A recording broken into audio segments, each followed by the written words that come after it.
Have you ever had a secret that you had to keep to yourself? A secret that you had to keep so deep that it could be detrimental to your health and safety? Well, for me, that secret was being trans.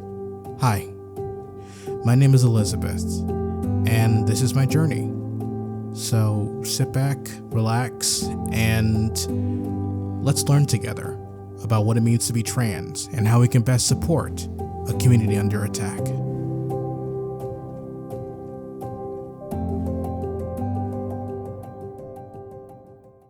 Back in 2022, I interviewed the owner of Body by Daddy, Lizzie Bristow, about queer fitness. This is the conversation that we had. Would you mind kind of giving us an introduction, like your name, what you kind of do, kind of stuff like that?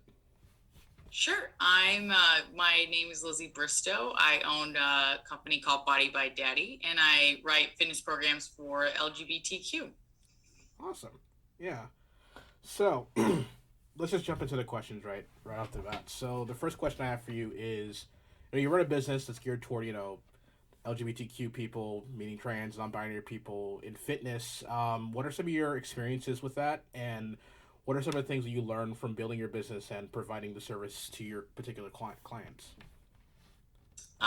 So I started my business out of a little bit of an inspiration. In 2018, I was with a partner who transitioned while we were in a relationship, and I was training them pre-transition, and then I got to train them post-transition. And so I was kind of like inspired because I never thought of building a program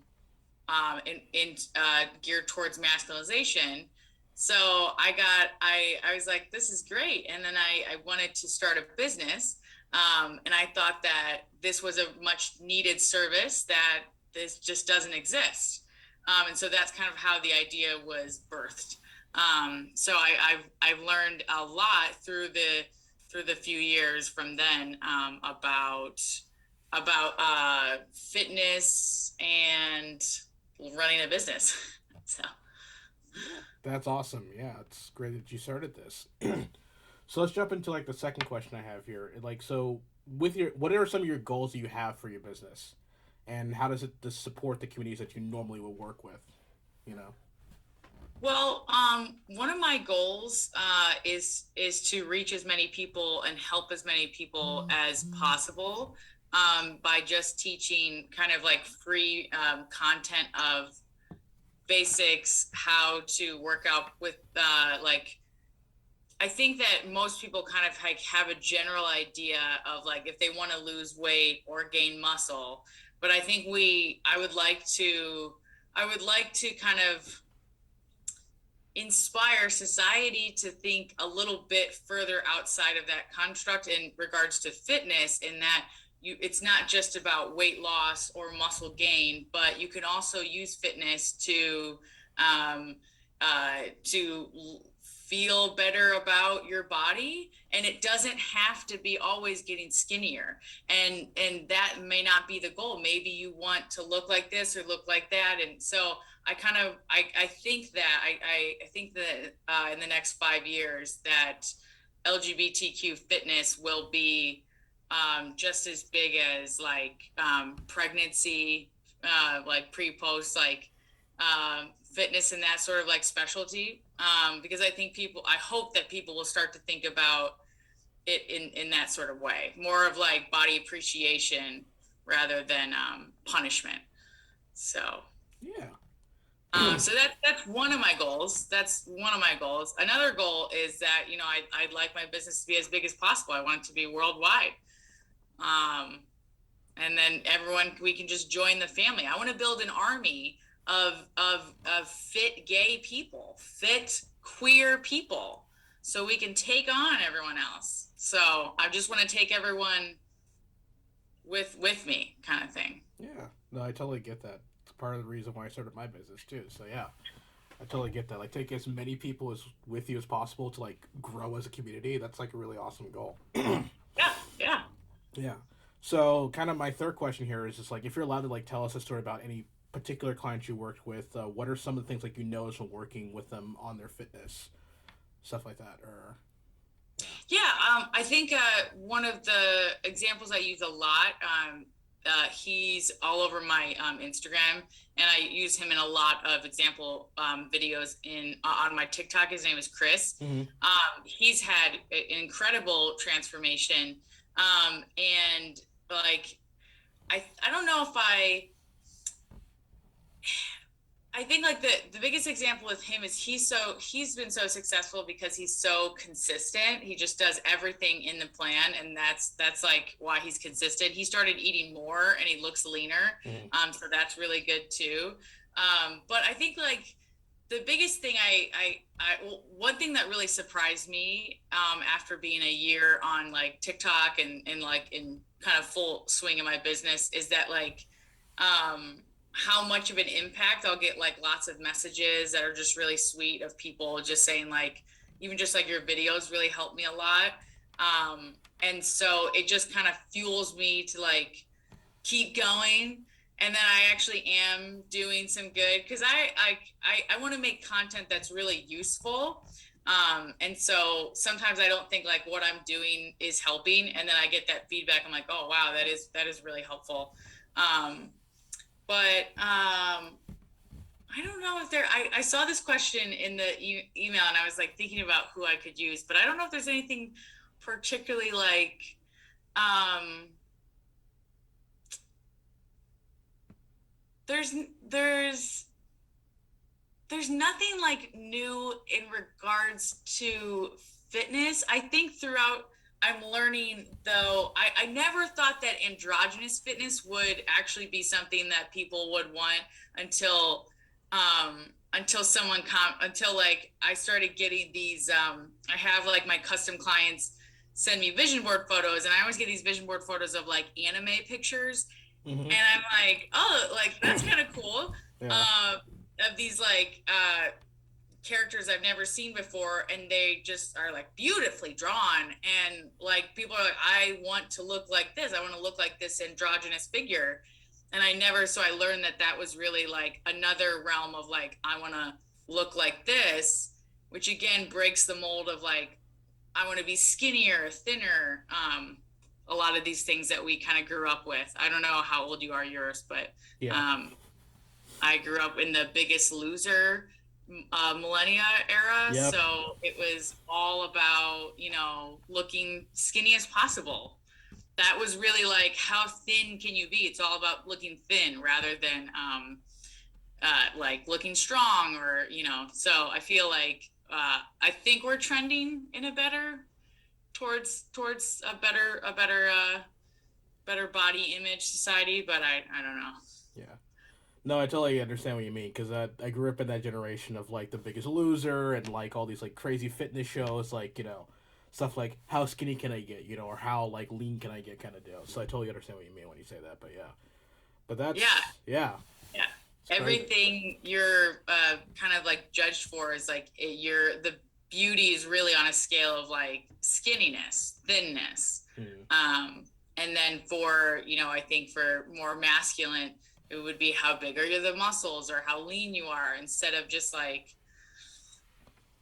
just these like you hard, but I think we're trending towards a better body image. I see more thickness is really kind of a trend, which is great. Yeah. I think we owe that to I was looking at like Megan Thee Stallion's videos, sweet pie. Mm-hmm. She looks great. Yeah. I don't know if you've seen it. You should check it out, I because I was totally like, will. Yeah. wow, she's beautiful. And it's anyway. So a lot of like we owe it to a lot of those women who are pioneering. Lizzo, um, so these great anyway figures. But Yeah. yes. Very cool. So let's just kind of, I guess, jump into our next question here. Kind of, the, I guess, bigger, kind of big question I kind of wanted to talk about mostly. It's like, from your perspective, like, what do you think about affirming services in healthcare? Are they essential in to provide for, I guess, trans people or, someone like that? Yeah. I I think that they are. I think that it will be very slow to get them to be like, what am I trying to say? I think that they are. And for me, I'm providing that, but it's a small business niche where I'm just providing a service. It's not like, what's the word? Like a government, Like a like kind of, mainstream kind of deal, you mean? Like, yeah. yes, yes, yes. When in fact, like, does it matter if we have more gender neutral bathrooms? It's a bathroom, right? It's Right. just a single stall. Does that hurt anyone? It Right. doesn't hurt anyone. Yeah. It should just be kind of this like, oh yeah, like kind of mainstream thing. I think that, I think we're slowly getting there. And I think that we'll just see more services like mine to help with gender affirming things. Until then, it just becomes like, okay, then it just becomes kind of like not status quo, but like an automated thing that we're able to get. But I think it'll be slow. But I do think it is needed, and I think that um, to properly service the us there. I mean, it's all not black and white. Yeah. Like as much as some of the political parties want to. That's scary, man. Yeah. That is scary. That's why, like, I can never say definitive answers about the future because I don't really know. They're really scary. Yeah. No, I totally. Yeah. They want to take away gay marriage. Yeah. So I don't. If they get into power, I don't really know what will happen. Like because like that's yeah. So I can never really say, but I do think that more companies like mine will pop up because like I got a gender neutral bathing suit from a company, and I'm gonna make a video for them. And so that's really cool. Is a queer woman out in LA who made a business for gender neutral bathing suits. So I just think more businesses like that will pop up. In regards to the demand, you know. Yeah. Absolutely. Yeah, I totally understand what you mean. Yeah. So my next question is, what's your biggest hope for like your clients to take away when you're using your particular services? Well, I hope that they learn. Number one, I hope that they learn how to work out in general. I hope that that's how I've always hoped as a like anyone I work with. I hope that they're able to like know what to do and they walk in the gym. So I hope that they learn about exercise and fitness, and then they are like, this is a part of my life. They make it a part of their life.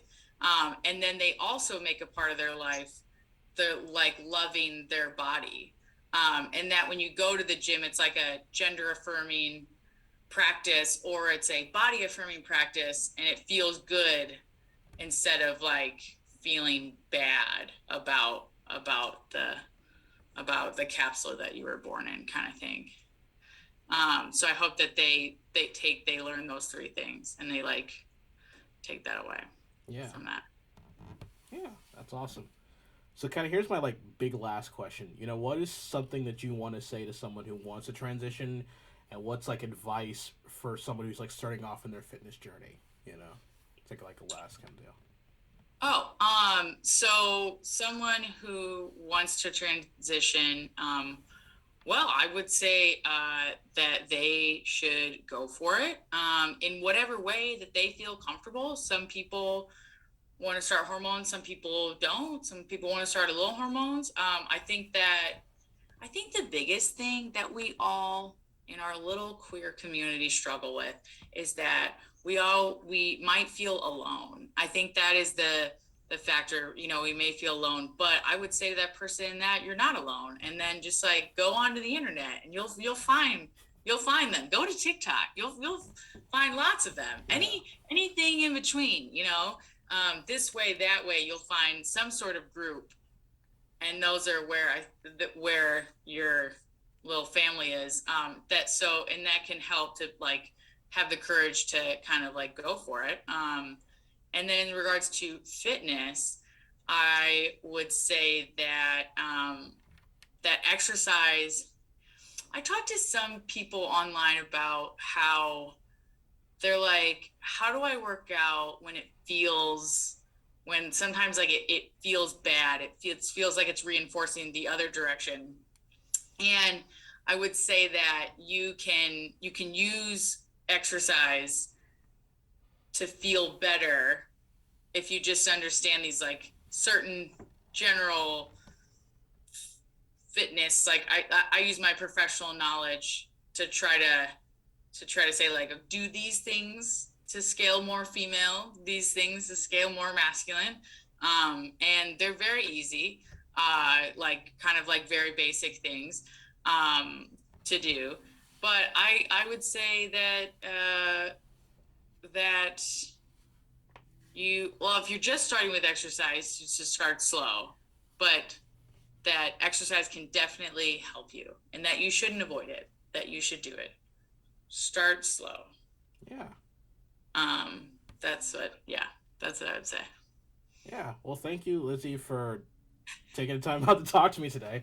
This is awesome. Yeah. So definitely, for the folks listening at home, definitely check out Body by Daddy on Instagram, TikTok, and all I guess social media that you're on.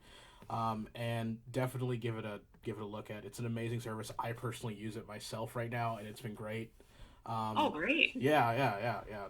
The Future is Femme has been like fantastic. Even though I haven't been able to like to sit down and like actually do it because of my busy schedule as much as I want to, but what I've been doing so far, from what I can do, it's been great, and I enjoy it so much. So yeah. Her service is amazing. Definitely check it out. So yeah, that's my plug there. So yeah, very cool. Thanks for joining us today. Of course, yeah. Thank you for having me. Yeah, thank you. All right, take care. Bye. Okay, bye. Have a good day. You too. After my interview with Lizzie, I took some time to focus on following Lizzie's workout program. It was difficult at first, but after sticking with it for a few weeks, I started to feel better about my fitness journey and even lost 25 pounds in the process. By the way, Lizzie didn't ask me to say that, nor is this a sponsored episode. I just really enjoy using the service and can't help but tell you how awesome it is and how much it's helped me as I have been transitioning. It's made transition a lot less scarier, and it's also like improved my health overall. So do check out Lizzie's service and do follow her on Instagram as well as all of her other social medias, like I said during the interview. It's great service, and it has helped me, and I hope it helps you if you choose to use it. Thanks again for listening. We'll see you in the next episode. Links and important other information are in the description. Thanks for listening. For content like this and more, check out the JSS Industries YouTube channel and website. Thanks again for joining us and learning about the mad times before womanhood.